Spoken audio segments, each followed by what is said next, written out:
Welcome to Prescribing Lifestyle, the podcast that's all about empowering you to live your healthiest, happiest life. I'm your host, Dr. Avi Charlton, and each week we'll dive into the latest research, practical tips, and inspiring stories to help you optimize your well-being. From nutrition and fitness to mental health and mindfulness, we'll explore every aspect of lifestyle medicine, giving you the tools you need to make informed decisions and take control of your health. Whether you're looking into preventing disease, managing chronic conditions, or simply elevate your quality of life, Prescribing Lifestyle is here to guide you on your journey to wellness.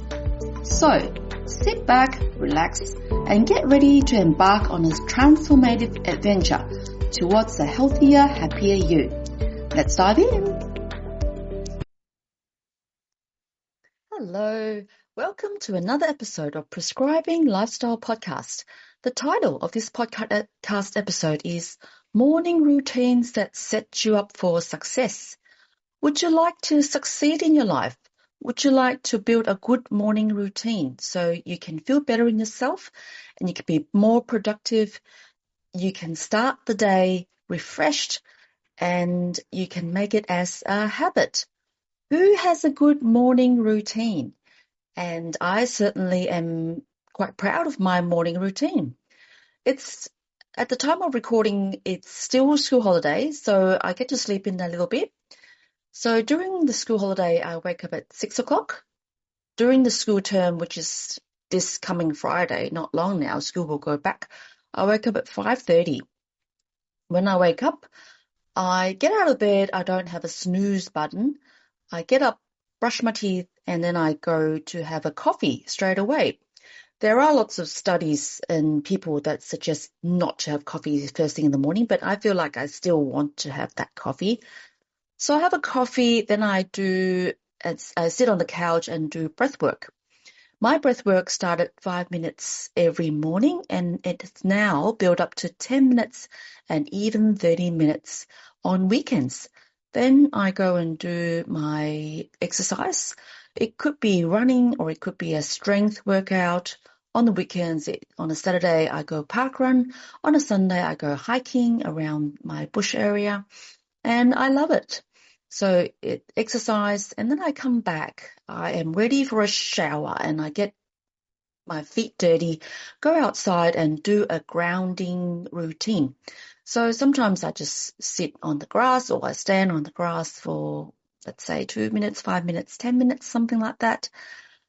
Then I come back, I have my sauna for 10 minutes, then go in to have a shower, then off to work I go. If it's a school term, drop off kids into the bus stop and then come back and have a shower is my routine when it's during school term.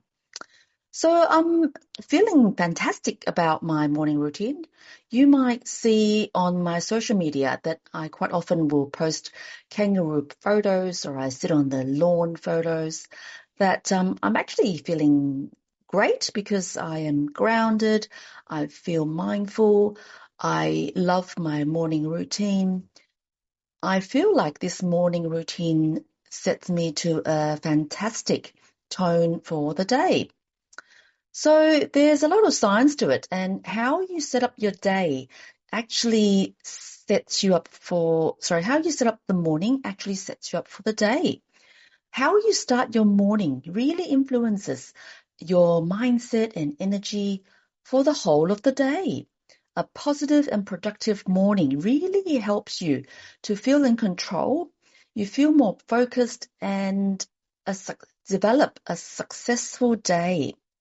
This really builds momentum. So if you have a good morning habit, you have small wins early in the day. You feel like you're winning in tackling bigger tasks for the rest of the day. Let's say you can just start with making the bed, and during this very small action, you are winning. You are in control. You are setting up for a good habit, and that sets you up for bigger tasks, and you feel good about yourself. I feel like doing this routine really reduces stress and decision fatigue. Because this routine, I've set it up, it's the same, almost the same every morning, except on weekends, I do a bit longer breath work, I exercise for a bit longer because I've got a bit longer, and maybe I sit in the sauna for a bit longer. So this is a normal routine already. I don't have to decide. It's just go along with the flow, and there's no decision that I have to make. I just keep doing the same thing every morning. It also avoids me to feel rushed and overwhelmed. And of course, during this routine, I'm prioritizing my mental health. I'm doing mindfulness, I'm doing breath work. This stimulates parasympathetic nervous system. I'm trying to incorporate optimizing my breathing health, my self-care practices into my overall physical and spiritual well-being. Regular exercise certainly boosts my energy and improves my physical health, make me more fit and build muscles, all at the same time as incorporating into the morning routine.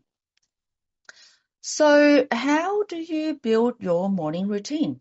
I'm not saying my routine is perfect, and you can certainly have your own morning routine because you are your own boss and you do what works well for you. I'm just sharing my routine so that maybe you can have it as a reference. Maybe you might want to start incorporating breathwork and mindfulness. I take along with my coffee. So I have a coffee and then I hold my coffee and do breathwork at the same time. So habit stacking is really a good idea. You can build your habit and you can stack it along together with something you already do. Let's say you already do a coffee first thing in the morning. Maybe you can stack it, and just like me, you have a coffee. You can start it with 2 minutes a day and then you can build up to 5 minutes, 10 minutes, and even on weekends, like me, you can build up to 30 minutes. And I certainly really enjoy it. Some people feel like they can't sit and do breath work for so long, and that's understandable because I have done it for over a year and I've certainly built it up slowly. And in the beginning, certainly 2 minutes at a time, that's enough. Doing mindfulness and breath work doesn't mean you have to have your mind blank because people think they can't sit for so long and their thoughts keeps coming in. You don't have to clear your mind, and certainly shopping list and to-do list certainly comes in. You just have to acknowledge it and mindfully push it away. Doesn't have to be forceful. There's no judgment, and you just have to take it as it comes and gently acknowledge there are thoughts that comes in, there are to-do lists, there's shopping list.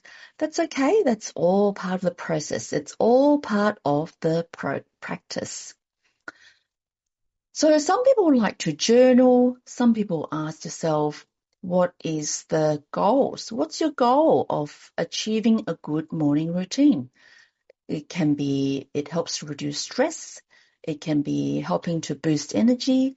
It certainly can be making you more productive. Some people like to journal what their thoughts is and write down what they're grateful of and prepare for the day. Prioritize what's non-negotiables. I must admit my coffee is non-negotiable. I have a coffee first thing in the morning, black coffee plus a teaspoon of cream. And breathwork has now been non-negotiable. If I don't have enough time, it is a 2-minute breathwork. If there's lots of time, it's a 30-minute breathwork. And this certainly sets me up for the day. Preparing the night before might be a good idea.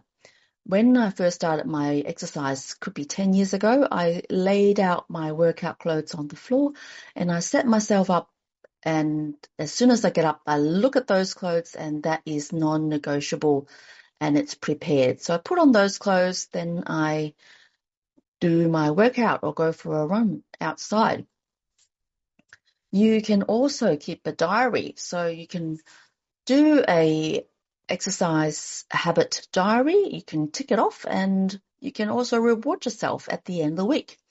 I use the Insight Timer, which is there's a tracker on the Insight Timer, and just to have a put it in a plug, I have got myself into the Insight Timer app, so you can find me as a teacher on Insight Timer. So I pull out Insight Timer and I just see what mood I have, how much time I've got, 2 minutes, 5 minutes, or 30 minutes. Habit stacking is a good idea.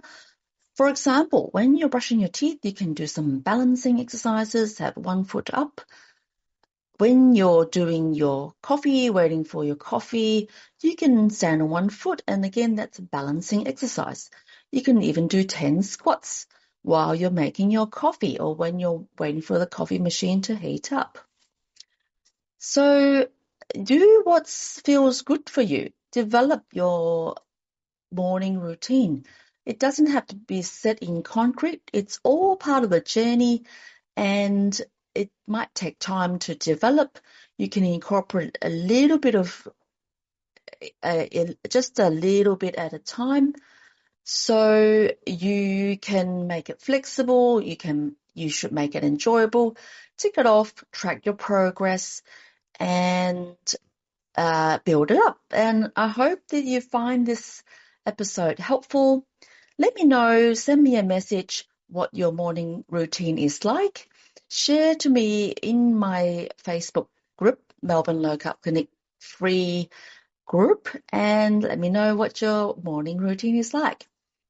So I hope you like this episode of Prescribing Lifestyle podcast helpful. And until next time, I will bring to you another guest or another lifestyle inspiration. Thank you for staying tuned.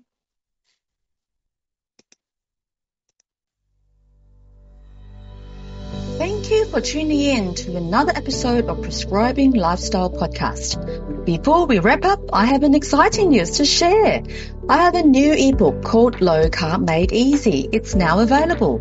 This guide is perfect for anyone looking to dive into the low carb lifestyle. Inside, you'll find the basic theory behind low carb eating, a detailed food list, practical meal plan, and a variety of delicious recipes. It's designed to make a journey to better health easier, simpler, and enjoyable. For those who prefer a hard copy, head over to my website and register your interest using the link provided.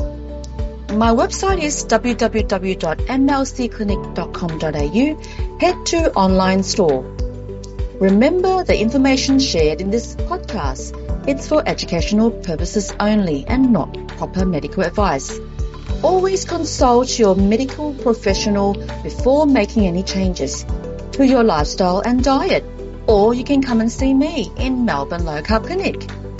If you enjoyed this episode, don't forget to subscribe, leave a review, and stay connected with us on social media. Your feedback will help us improve and reach more listeners. Lastly, if you found this episode helpful, please share it with your friends and family. Together, we can make a positive impact to our health and our communities. Thanks again for listening, and as always, stay healthy and happy. Until next time.